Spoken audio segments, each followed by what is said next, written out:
Well, we're going to prepare for a great anniversary today. Not St. Patrick's Day. Hopefully, you're doing whatever you're doing there, and that's a great anniversary. But we're going to celebrate something else. But I want to just pick up the thread. Some of you know the great Stafford poem, William Stafford. He says, "There's a thread you follow. It goes among things that change, but it doesn't change." Yeah. And so I want to just hold on to the thread a little bit of the teachings the last few weeks, just because I'm trying to build something with this group for the next few weeks and really for this year. Really, this is the beginning of year 4 for us, and I always like to go back to square one every now and then, and so that's what I've been doing the last few weeks, and especially this year, not just because it's year 4, but it's an election year, and we're living in a country that goes through some really wild times for elections. And so I really want to stress building a stronger spiritual practice. You all already have, most of you have the practice of showing up at least on Sunday and doing this kind of practice. And I know many of you are practicing every day something, and I'm really going to stress trying to get the strongest center you can have in terms of a spiritual practice, and we're going to celebrate that today. But just to the thread that we've been talking about is really, we if you made Saturday, we talked about that this we're here to learn how to and to be part of an evolution of consciousness. There's no evil people in the planet. I don't believe that, but there are people who do evil things because their consciousness is not developed. We see a lot of tribal consciousness, not just in our politics and our inability to do things. Tribes fighting tribes, Republicans fighting Democrats. Who knows? But you even see that in countries. You know, uh, so there's a kind of tribal consciousness. We're just our group and all that stuff, and forget the other people, they're enemies and stuff. And then there's that's pre-rational. Then there's rational consciousness. None of you would be here if you had not evolved into rational consciousness. Tribal consciousness folks are not here for various reasons. But so we're all on that level. So we're pre-rational, rational, and then trans-rational. That's what we developed on the Saturday. We talked about this evolution of consciousness from pre-rational, kind of tribal consciousness, to rational consciousness, and then to something beyond AI, by the way. We think AI is going to be the ultimate, but no, there's more in consciousness, and that's trans-rational consciousness. It's a consciousness of the universe itself, consciousness of divine, if you like, if you go that way, God, the Tao. All the various traditions they talk about. There's something beyond reason. Reason's great. I couldn't figure out exactly how to get the screensaver up, but I will figure it out eventually. That kind of thing, because you just work through things. I didn't have time today, but so reason's a great thing. But then there's more, and that is it works on a whole different level, and that's what a meditation practice is for. You can actually start to develop beyond reason. Doesn't mean you become irrational, you become transrational, you see. So that's what we've been talking about. And then in another simple way of seeing it, to go from a world of just emotion and reaction, which is a lot of the politics in this country, this, to actually thinking rationally and making your choices. So we're talking about emotion, thinking, and then finally, what we're working on is how to go to experiencing. Emotion, thinking, experiencing. How to actually experience something beyond. So much the important stuff in life is mysterious. It's in that trans-rational realm. Doesn't play by logical terms. It has another form. and it's mysterious. Whether it's God, life, death, love, marriage, these things they're emotional, they're rational, but they're also the key element is beyond all that. So we're trying to train in that. We're trying to train in that. So now tomorrow is the 66th anniversary uh, of Merton's Fourth and Walnut experience, March 18th. If you've ever been to Louisville, or if you live around there, you probably, there is a plaque there. This is the sort of the very center of the shopping district in Louisville. And Merton, 66 years ago, he was doing what every monk does. When you get a doctor appointment in Louisville, you end up spending the whole day there. Having his plans were after the doctor to go to some friend's house and drink bourbon and play with their kids and have a great meal, and then they would drive him home as late as possible. So that's a classic monk field trip. Well, he was going to do the same thing, and as he's leaving the doctor's office, stepping on the corner, it was called Walnut then. It's called Mount Muhammad Ali Boulevard now. As he was ready to step off the curb, there was a kind of moment, an aha moment, thunderclap, lightning and thunder. That's what that all means in ancient literature. Something flashed, and he saw everybody shining like the sun. And we got Merton. Merton was Buddha had that moment. Jesus had that moment. They all had moments like that. In the Zen tradition, they call that a kensho. They call that a seeing through. Somehow the veils for Merton fell at that moment, and he saw everybody shining like the sun. And that's classic kind of things that happens in spiritual literature. The beauty is Merton could put it into words so that we could share that experience somewhat. Words aren't it, but they point to it, And he's a good enough writer that you could sort of get a sense or flavor of it, a little bit of the taste of it. Here's it. The book is Conjectures of a Guilty Bystander, and he writes, in Louisville, at the corner of Fourth and Walnut, in the center of the shopping district, I was suddenly overwhelmed by the realization that I loved all those people, that they were mine and I theirs, that we could not be alien to one another, even though we were total strangers. It was like waking from a dream of separateness, of spurious self-isolation in a special world, a world of renunciation and supposed holiness. The whole illusion of a separate holy existence is a dream. This is the Buddha's awakening.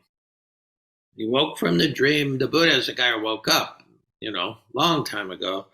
And it was waking up from the dream of being separate. He was in a community there, total strangers, it didn't matter.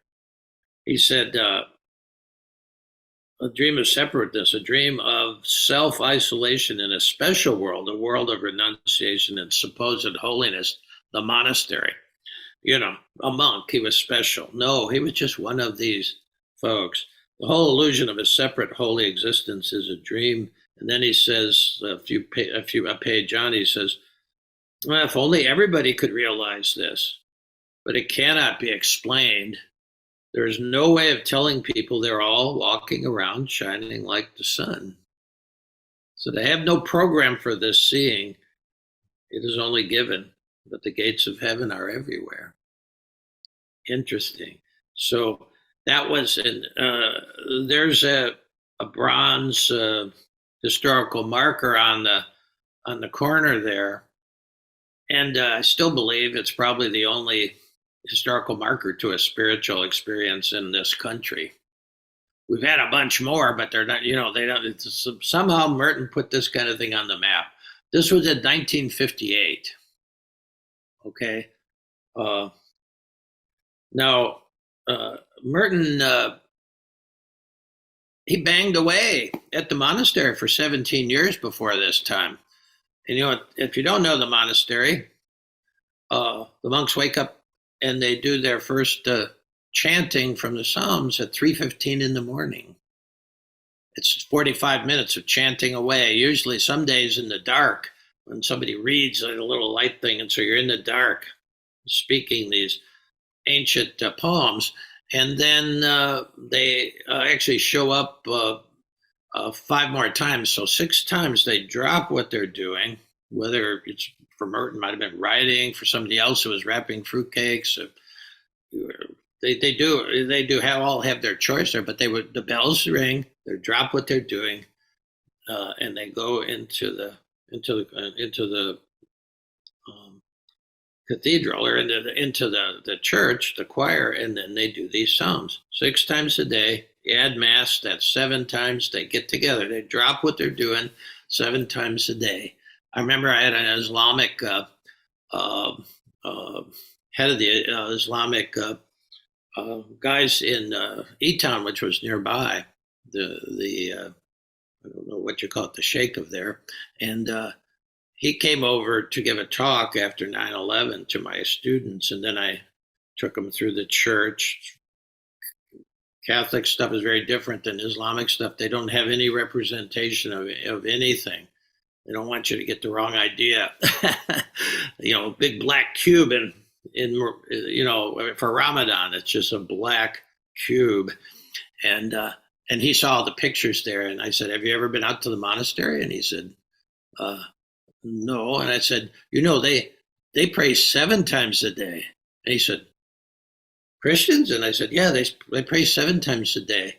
That's two times more than you guys." He says, "Really? I didn't know that." And he was a very learned man, and he had memorized the Quran. He was the head of the mosque there, but he didn't know that. And I said, "Yes." He says, I said, "We have to go out there sometime." I said, "We'll get in touch with me. I'll take you out there." He says, "Seven times a day, Christians?" And I said, "Yes, that's right." Well, not too many people do that, Christians, but the monks do. So he banged away at that. And even though he was a very different kind of monk, became a famous monk, a published monk. That doesn't usually happen. And he knocked heads with the abbot. The abbot Dom James said, "Well, Merton, I got to give it to him. He showed up. He was probably the most faithful monk. When the bells rang, 5 minutes later, he was there." So he had put in that time of just dropping everything in the ordinary realm of life, and then to go to the transcendent, to try to meet up with it. Okay, so he paid his dues. It was very interesting. In his own private journal the week before this experience, he felt like he had actually bet on the wrong horse. He felt that maybe monasticism wasn't the way for him, and that it was all a waste of time, essentially. And then, boom, this experience. Now you can understand this experience a little bit. We have metaphors for it.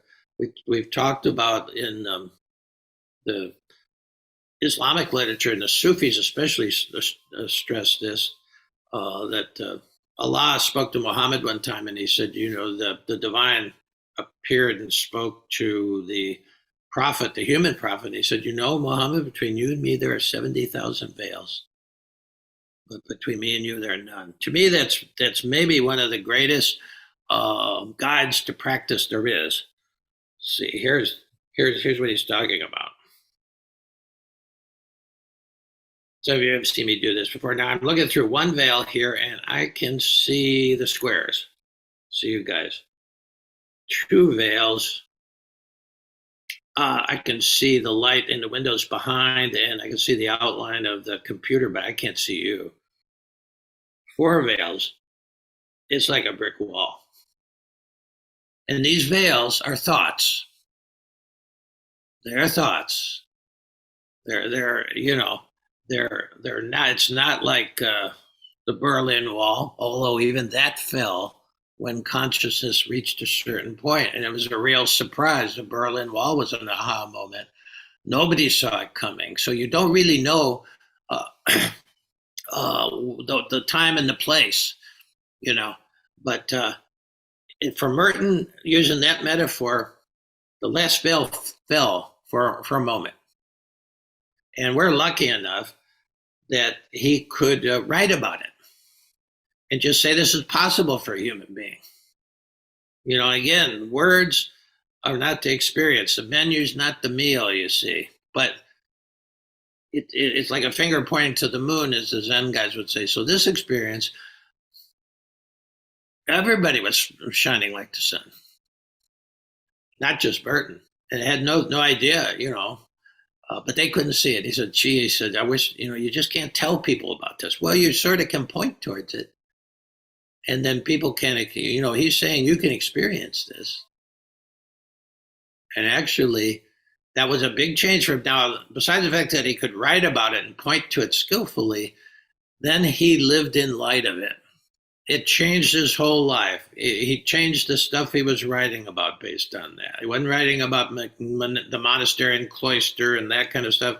He started writing about everything that these people he saw on the street corner, everything that they were experiencing themselves. He wrote about racism. He wrote about war, the bomb, just um, Indonesian cargo cults, Native Americans. He was writing for, he just sort of went 360 degrees with a kind of energy. He harnessed the energy of the sun there. His output for the last 10 years was amazing. It was nothing for Merton to send 10 or 20 letters a day, besides all the stuff he was writing. And, you know, he didn't have email, pecking them out with two fingers on his Hermes typewriter. I mean, the amount of energy that was released in that moment, even though he stayed in the monastery and up till the last couple of years when he went to the Hermitage, but he was a different guy, and he was living according to what he saw in that moment. Yeah. So I wrote this poem later, which is using some of what Merton wrote, but then putting it in my own words so that I could do the same thing. Because, I mean, there were guys that came before Merton, and that's what he was using to leverage that moment. And so this is what I call in light of Merton. Some of Merton's own words here, but put down in a way that is a guide for me. And maybe you know, we can make some sense out of this for you too. In light of Merton. And this will be the Monday poem. The true nature of our being is an infinite spaciousness which is untouched by sin and illusion. That true nature is it's a truly fecund openness which is unstained by the fantasies of our mind or the brutalities of our will. Merton called it le point vierge. You could translate it a number of ways, but one way is the virgin point. He called this point, he said it's like a pure diamond blazing with the invisible light of heaven. And then an important point is he said, it's in everybody. It is in everybody. The shining he saw on the street corner that just boom, hit him. It's in everybody. And if we could only unveil it and live in light of it, we would radiate a love that would make all the darkness and all the cruelty vanish forever. And that we practice to unveil it and to learn how to live in light of it. The last two lines is the point for us. once you realize that uh, the Buddha said the same thing when he was dying, and under he ate some bad pork. Probably he was in his 80s, taught 40 years, and he was dying under a tree, and everybody was freaking out. And uh, Lord Buddha, you can't go. How will we find a way? And he said his last words supposedly was, "Be a lamp unto yourself." You all have the light in you. Follow your own inner light. Be a lamp unto yourself. Okay. 500 years later, uh, when Jesus is teaching the Middle East and Palestine, all just tromping all around me, he was saying the same thing. One of the great parables that is in 3 of the Gospels, not John, but the other 3, is he basically says, why are you putting your lamp under a bushel basket? Or in one case, he says, putting your lamp under a bed. He said, why not put it on a lampstand? In other words, that's why are you putting your light there? Why not bring it out? Okay.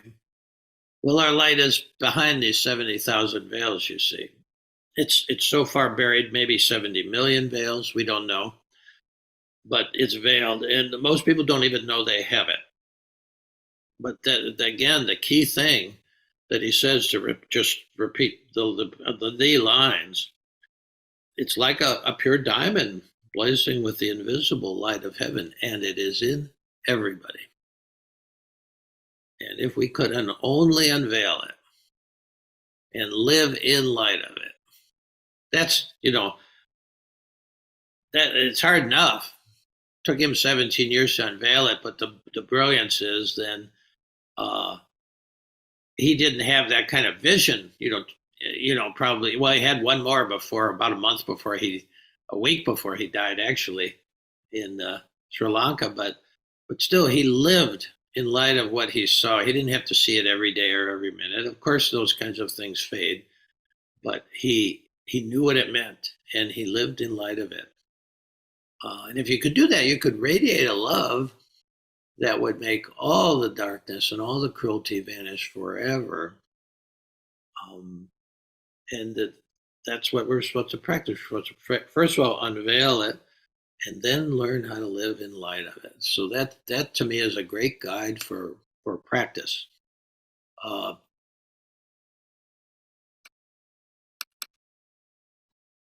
And that's a lot, but it shows you what your birthright is.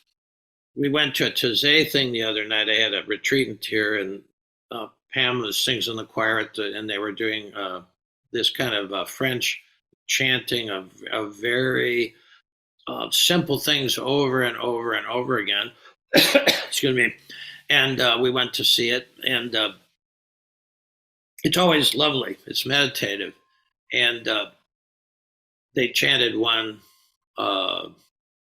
Jesus Christ, inner light was the phrase, and a few other words there. But the central symbol was that the Christ is that inner light, same image.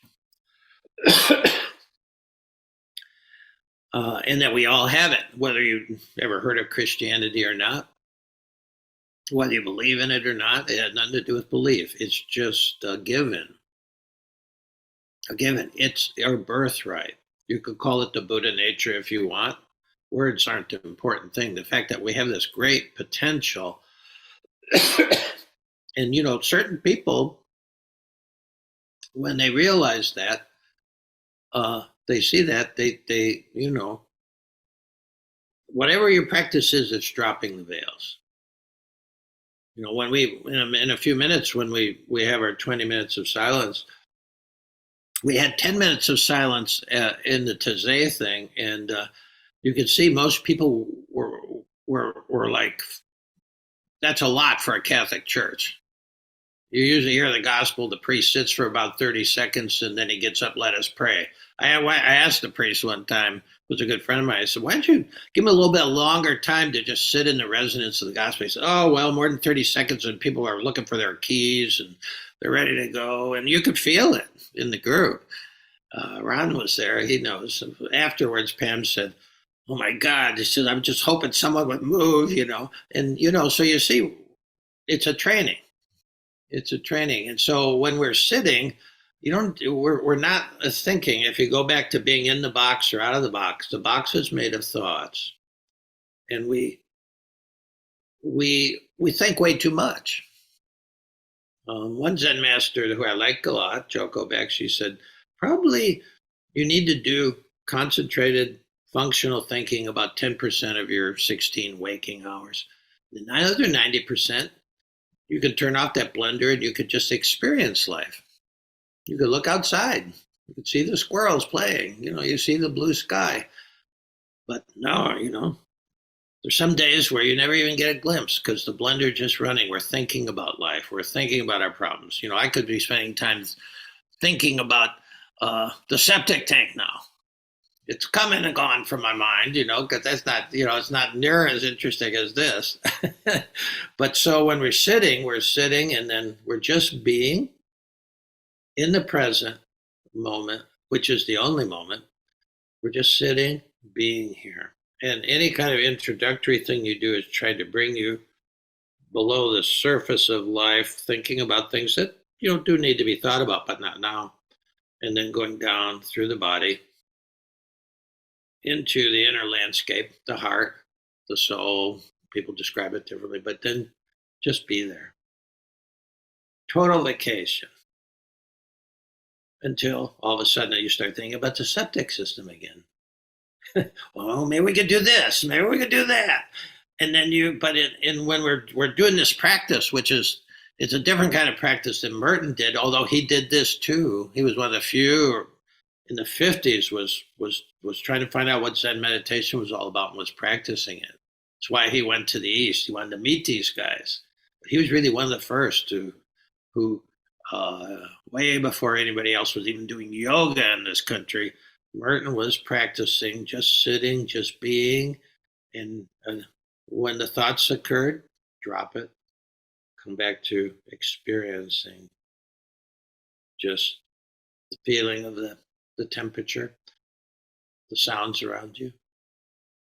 Okay, so every time you come back, I'll guarantee you this is a guarantee.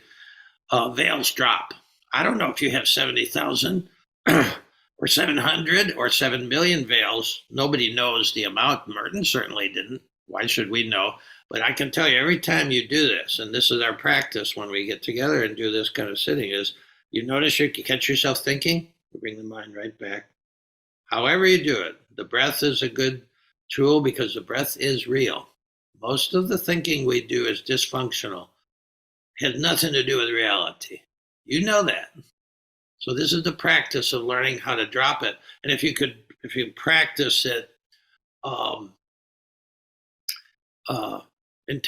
practice it for at least once a day formally, well, there's a good chance that you can drop it over time. You drop it on the fly, like when you're at the kitchen sink, or when you're chopping vegetables, or when you're driving, or when your wife or husband has something to say to you, but yet you're sort of only half listening to them, and you're really thinking about that thing that's more important than what your wife has to say to you. We've all done that, guilty, but you get the ability to just experience this moment. And most of the time I'm preparing for the next moment, which is more important than this moment. But I've learned to drop that. So we're going back from thinking to experience, out of the box into life, out of the box into life. It doesn't matter which way you're going, past, future, bring yourself back. Yeah, that's what we're practicing. Okay, and all I can say is veils fall. How many? I can't tell you. Every time you have some version, I'll tell you this: clumps of veils will fall, like bunches of veils fall whenever the thought that has taken you out of the present moment has has some bearing on that's a central core thought, uh, core illusion that there's something wrong with you.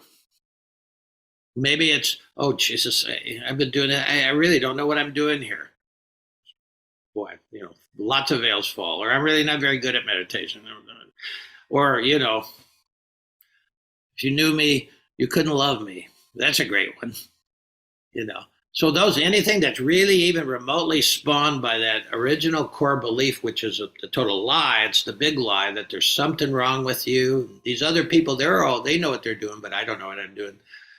Anything related to that, when you drop that thought and you come back to the breath, the body, the heart, the truth, lots of veils fall. So that's why you sort of notice the thought a little bit before you come back. Judgment, lots of veils fall. Planning, more than one veils fall. That's just been my experience. So that's what we're doing. So we're moving into meditation mode now. And again, the end point is not to reach some goal where you spike the football and you're enlightened. No, that's not it. This goes on forever. Rust never sleeps, and neither does the veil. So I'm gearing up for this as a lifelong thing, and maybe into the next life or future lives. Who knows? The Dalai Lama still sits.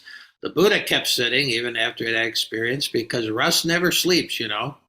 Veils accrue, and so, but every once in a while they get thin enough that you can see something that you haven't seen before, and then changes your life. Changes your life. Yeah. Well, okay. So I'm going to start the timer, and again, we'll go 20 minutes in silence, but there'll be a tone at the 15-minute mark. And if you're just bursting with words and you want to put them on a page, go for it. You can do that. And that gives you've had 15 minutes of just sort of pure silence and pure coming back to experience. And then you'll be writing, hopefully, what your heart wants to say, something deeper. But then you can do that last 5 minutes, or you can sit the whole 20 minutes, or it's really, you got some options there.